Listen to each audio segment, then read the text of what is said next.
He says, now I'm on somebody that's 18. And I looked him straight in the face and I says, with all the war industries here, where are you going to get a person that's going to work as a pest control where you can work in one of these industries where he can get deferment from going into the service? He says, he thought about it, he said, no, I'm gonna try. And I went home and he took my telephone. That night he called me, he says, come in the morning and I'm gonna take you on. I said, okay.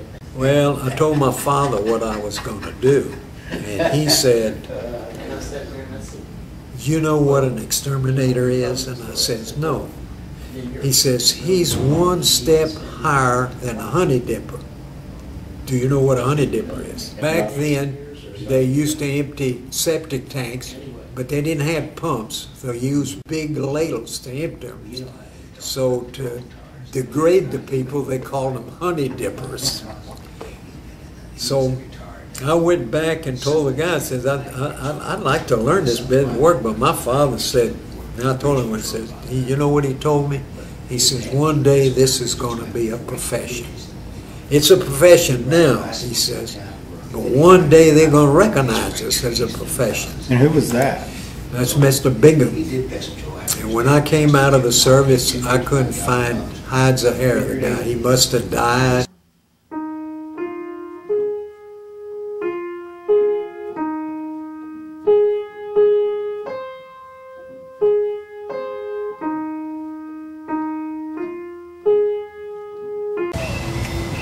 I'll start from place to place.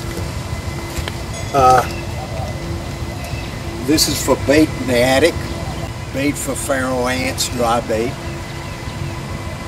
This is max force that I use for ants. I'll also put it in my rodent bait station to keep the smoky brown from eating my bait and making it unuseful for rodents. For carpenter ants around the trees to keep them from invading the house. Another pharaoh ant dry bait. Lock keys.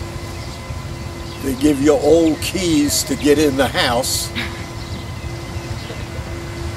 but they don't work too good because they haven't been used, so we have to use lock keys to get in the house.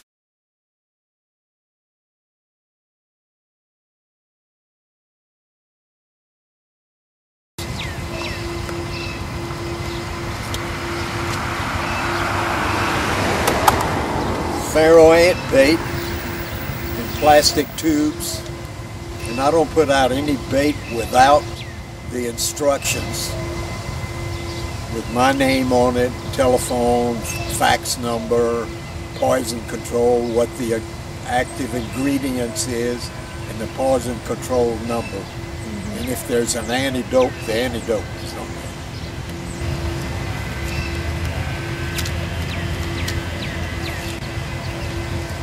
Tacks to put the zip bags if you have to put them in some place and away from the kids, then I tack it on.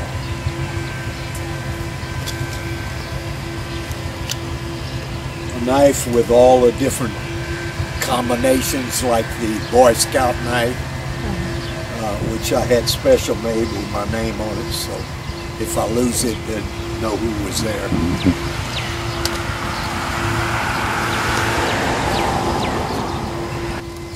An electric screwdriver to get into the places. Different size units for it. A bait gun. All kind of little tools, from cutting the zipper bags to screwdrivers of different kind of shape.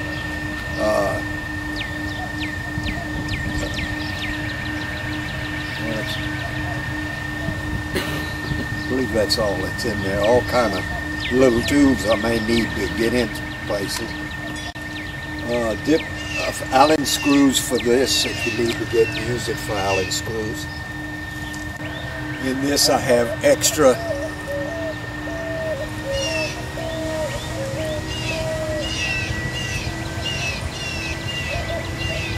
I put all the loose bait in plastic bags, so I carry plastic bags. Also, if I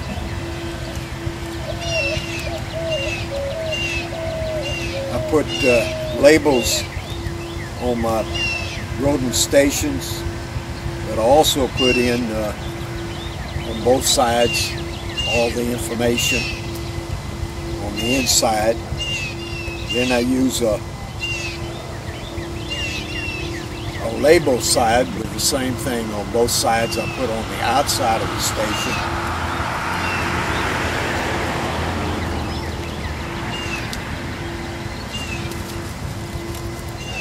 Then I close them with removable plastic inserts. And sometime they stay a long time and you can't get them out.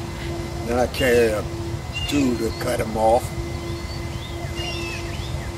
In case I get my hands dirty, I carry wipies to wipe them off. And when I go up, I've got a deal that you can put it on your belt, so you don't have to, so your hands are free, so you don't break your neck on the disappearance staircase. Then I carry an extra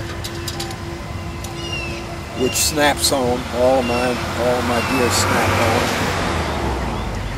Then inside the truck I carry 8 feet extension with a pad where I can put another one on, giving me 16 feet height.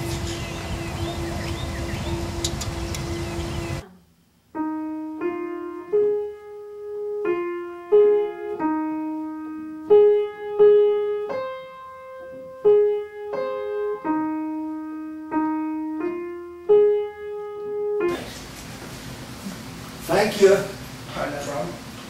We got in the backyard.